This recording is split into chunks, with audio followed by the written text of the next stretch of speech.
Hello friends, welcome to my YouTube channel stock market view. सबसे पहले तो मैं आप सभी दर्शकों का धन्यवाद करना चाहता हूं कि आप लोग मेरे पे इतना भरोसा जता रहे हैं और करीब 40 के आसपास सब्सक्राइबर हो चुके हैं थोड़े से टाइम में। प्लीज़ अपना स्नेह और प्यार ऐसे ही बनाए रखें मेरे ऊपर। आज हम जिस सेक्टर की बात करेंगे उसका नाम है निफ्टी ऑटो इंडेक्स। अगर मैं ऑटो सेगमेंट की बात करता हूं तो ये उतना ज़्यादा अभी तक परफॉर्म नहीं कर पाया है। अगर आप देखते हैं यहाँ पे तो आज कल जो है ये करीब 42 पॉइंट के आसपास ऊपर उठा था और आज की डेट में इसका प्राइस जो है 10,765 के आसपास है। और कल जो अगर मैं बात करूँ टाटा मोटर्स ने इसमें 19 पॉइंट का इंक्रीज़ दिया था। अशोक लेलैंड ने 14 पॉइंट के आसपास का इंक्रीज़ दिया था। आयशर मोटर ने 10 पॉइंट का इंक्रीज़ दिया था। वहीं अगर मैं बात करता हूँ तो भारत फोर्ज और बालकृष्ण ने करीब 8 पॉइंट के आसपास का डिक्रीज़ दिया था। अगर मैं बात करता हूँ इन शेयर्स के वेटेज की निफ्टी ऑटो के अंदर और पिछले 1 साल या 5 साल के रिटर्न की, तो सबसे पहले मैं आपको वो डाटा दिखाता हूँ।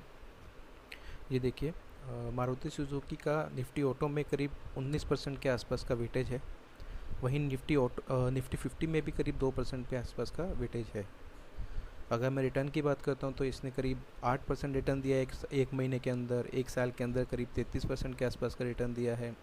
करीब 5 साल के अंदर 74% के आसपास का रिटर्न दिया है। ऐसे ही महिंद्रा एंड महिंद्रा है, उसका 15% वेटेज है निफ्टी ऑटो में। टाटा मोटर्स का करीब 11% के आसपास का वेटेज है। आप एक चीज़ देखेंगे, ये सारे शेयर देखिए पिछले 5 साल में पॉजिटिव में हैं, लेकिन टाटा मोटर अभी भी इतना भागने के बाद भी आपको पता ही है पिछले 1 साल में टाटा मोटर ने बहुत तेज़ दौड़ लगाई है और 5 साल में फिर भी वो नेगेटिव में है। 21% नेगेटिव में है 5 साल में।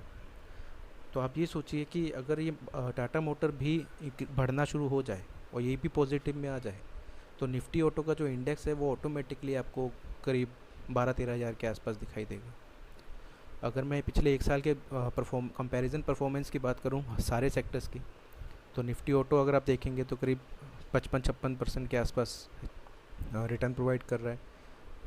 सिर्फ निफ्टी मेटल जो है वो करीब 175% के आसपास है और Nifty oil and Nifty PSU banks जो है वो करीब 100% से ऊपर है पिछले 1 साल में। नहीं तो बाकी जितने भी हैं, निफ्टी एफएमसीजी आप देखेंगे तो इसने तो कुछ भी रिटर्न नहीं दिया, करीब 23-24% के आसपास का रिटर्न दिया पिछले 1 साल के अंदर।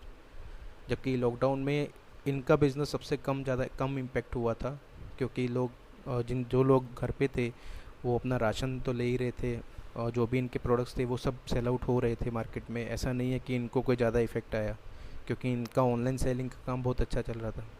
फिर भी इन्होंने रिटर्न जो है, अगर आप बात करोगे रिटर्न के बारे में, तो करीब 23-24% के आसपास का रिटर्न पिछले 1 साल के अंदर दिया है। अब मैं बात करता हूँ निफ्टी ऑटो के जो चार्ट है उसकी। अगर आप देखेंगे मैंने यहाँ पे एक पैटर्न ड्रॉ कर रखा है। आप देखते हैं तो यहाँ पे एक इन्वर्टेड ट्रायंगल बना रहा है, जो कि करीब इसने 17% के आसपास का डिप दिया था। मैं थोड़ा सा जूम कर देता हूँ, आपको और क्लियर हो जाएगा। 17% के आसपास का डिप दिया था, देन फर्दर ये फिर से ऊपर जाना शुरू हो चुका है। तो क्या ये पॉसिबिलिटी है कि जितना डिप इसने यहाँ पे दिया है, क्योंकि ऐसा देखा गया है जो ट्रायंगल अगर आप नीचे की तरफ बनाते हैं वो सेम ट्रायंगल आपका वो ऊपर की तरफ भी बनाता है। तो अगर वो 17% डिप दे रहा है और आगे जाके 17% इंक्रीज़ हो जाएगा तो इसका प्राइस कहाँ पहुँचता है वो आप देख लीजिए, 12,980 के आसपास। तो करीब ये 17% के आसपास का रिटर्न है। अगर ये सेगमेंट भागता है तो इसमें सबसे ज़्यादा जो प्रॉफिट होगा, सबसे ज़्यादा जो मूवमेंट आएगा वो ऊपर की 3 या 4 कंपनीज़ है इनके पास आएगा। क्योंकि अगर आप देखोगे इसमें तो कम से कम करीब इसका 50-60% के आसपास का वेटेज तो सिर्फ इन 4 कंपनियों का है। अब और मैं अगर आप और बात करता हूँ मारुति की शेयर की, तो इसने कल कुछ ज़्यादा खास रिटर्न नहीं दिया। पिछले 1 वीक के अंदर भी नेगेटिव में ही है। 1 मंथ के अंदर करीब 7.5% के आसपास का रिटर्न दिया है। 1 साल के अंदर करीब 30% के आसपास का रिटर्न दिया है। अगर मैं फाइनेंशियल्स की बात करता हूँ तो आप देखेंगे इसका रेवेन्यू जो है वो 2019 के मुकाबले करीब 10% के आसपास डिक्रीज़ हुआ है, 20% के आसपास सॉरी। और प्रॉफिट भी आप देखेंगे तो इसका डिक्रीज़ होता चला जा रहा है। यहीं अगर प्रमोटर होल्डिंग्स की बात करता हूँ मैं, तो होल्डिंग आप देखेंगे इसकी कांस्टेंट है, इसमें कोई कहीं पे भी कोई गैप नहीं है। ऐसे अगर M&M की बात कर लेते हैं, महिंद्रा एंड महिंद्रा लिमिटेड की, तो इसका भी आप देखेंगे तो रेवेन्यू डिप हुआ है। ये डिप आने के पीछे रीज़न आपको पता ही है, पिछले 2 साल से कोविड की वजह से इनका सारा जितनी भी सेलिंग है वो सब डाउन है, सारे शोरूम्स बंद हैं इनके। तो आप देखेंगे तो जिसका इम्पैक्ट इनके प्रॉफिट पे भी दिखाई दे रहा है। अगर मैं होल्डिंग की बात करता हूँ तो प्रमोटर होल्डिंग इस कंपनी के अंदर करीब 19% के आसपास है, जिसमें से आप देखेंगे तो करीब 0.26 के आसपास प्लेज हो रखी है, मतलब कि गिरवी रख रखी है इन्होंने बैंक्स के पास लोन के अगेंस्ट में। और इसमें आप देखेंगे तो FII की होल्डिंग बहुत अच्छी है। अगर FII की होल्डिंग मैं दिखाता हूँ आपको, तो ये आपके देखेंगे तो इन्होंने पिछले 2 क्वार्टर में इंक्रीज़ करी है। पहले इनकी करीब 33-34% के आसपास होती थी, अब करीब 38% के आसपास इसकी होल्डिंग है वो हो चुकी है।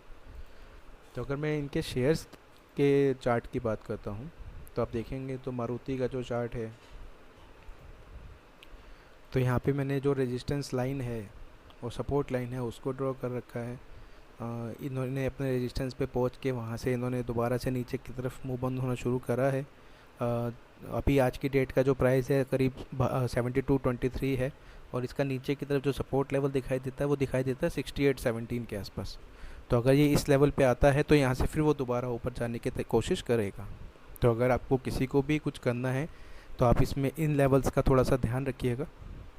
अगर मैं बात करता हूँ महिंद्रा एंड महिंद्रा लिमिटेड की, तो आप देखेंगे तो यहाँ पे आप इसने अपने लेवल को तोड़ा नहीं है, ये अपना सपोर्ट लेते जा रहा है और यहाँ से ही ऊपर जाने की कोशिश कर रहा है। तो पिछली बार जब आप देखेंगे 3 दिन पहले, तो इसने इस पॉइंट के ऊपर अपना सपोर्ट लिया और वहाँ से फिर ये दोबारा की तरफ ऊपर की तरफ जाना शुरू हो चुका है। तो अगर निफ्टी ऑटो भागता है तो इन शेयर्स का बहुत कंट्रीब्यूशन इसमें चाहिए। अगर मैं बात करता हूँ टाटा मोटर्स की, तो टाटा मोटर भी अगेन अपने रेजिस्टेंस लेवल पर पहुँच के वहाँ से फिर नीचे की तरफ आया। अब ये फिर से टेस्ट करने जा रहा है उस रेजिस्टेंस लेवल को।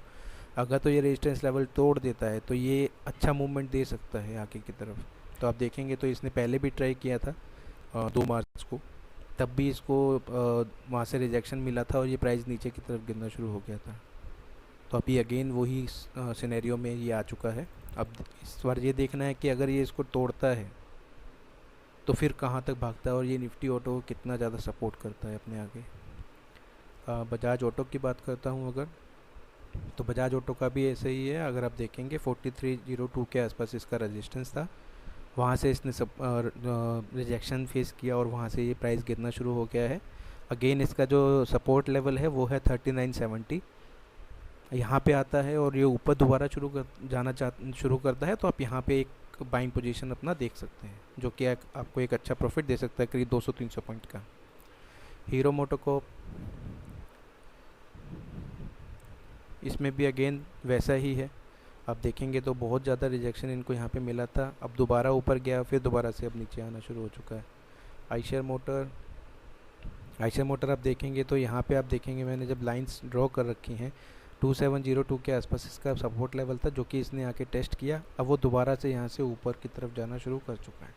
तो इसका जो आगे का रेजिस्टेंस है वो करीब 2980 है, जो कि पहला टारगेट मेरा बनता है। और उम्मीद है कि निफ्टी ऑटो भागेगा तो इसका भी एक अच्छा कंट्रीब्यूशन होगा 2980 के आसपास पहुंचने में। तो सो गाइज, ये मेरा निफ्टी ऑटो का एनालिसिस था। और आप एक चीज़ और देखिए, मैं आपको एक चीज़ और दिखाता हूँ। निफ्टी 50 जो है वो अपने लाइफ टाइम हाई पे है, लेकिन निफ्टी ऑटो अभी भी अपना नेगेटिव पोजीशन में बैठा हुआ है।